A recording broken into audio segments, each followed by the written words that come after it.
తెలంగాణ రక్షణ సేన చీఫ్ కవిత కీలక వ్యాఖ్యలు చేశారు. రైతు డిస్కంను వేరు చేసి మిగతా 2 డిస్కంలను ప్రైవేటీకరణ చేసే కుట్ర జరుగుతోందని కవిత ఆరోపించారు.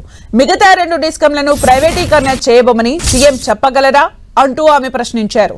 రైతు డిస్కంపై ఇప్పటికే జాగృతి తరపున హైకోర్టులో కేసు వేశామని, రైతు డిస్కంను తప్పకుండా ఆపుతామని పేర్కొన్నారు. ఇక్కడ నిర్ణయం అనుకూలం లేకపోతే సుప్రీంకోర్టుకైనా వెళ్తామని తెలిపారు. లీగల్ గానే తాము రైతు డిస్కంను అడ్డుకుంటామని కవిత స్పష్టం చేశారు. రైతులపై కాంగ్రెస్ సర్కార్ ముసలి కన్నీరు కారుస్తోందని, రైతు రుణమాఫీ ఇప్పటి వరకు కూడా అనేక మంది రైతులకు కాలేదని కవిత ఆరోపించారు.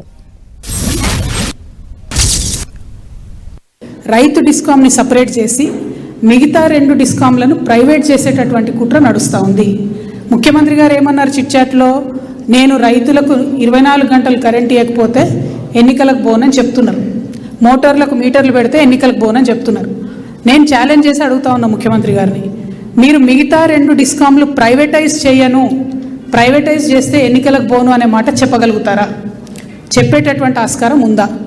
చెప్పాలని చెప్పి నేను డిమాండ్ చేస్తూ ఉన్నా. రైతు డిస్కామ్ వల్ల తెలంగాణ రైతాంగానికి నష్టం కాబట్టి మేము తెలంగాణ జాగృతి ఒక ఎన్జిఓ తరఫున నిన్న కోర్టులో కేసు కూడా ఫైల్ చేయడం జరిగింది.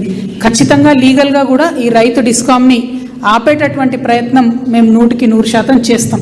ఈ ప్రయత్నం మంచిది కాదు, ఇది విరమించుకోవాలి. 2 ఈఆర్సీ కేవలం ఒక ఏసీ గదిలో హైదరాబాద్లో పెడుతున్నారు, అట్లా కాదు. 33 జిల్లాలకు మీరు వెళ్ళాలి, రైతుల్ని అడగాలి వాళ్ళ ఒపీనియన్.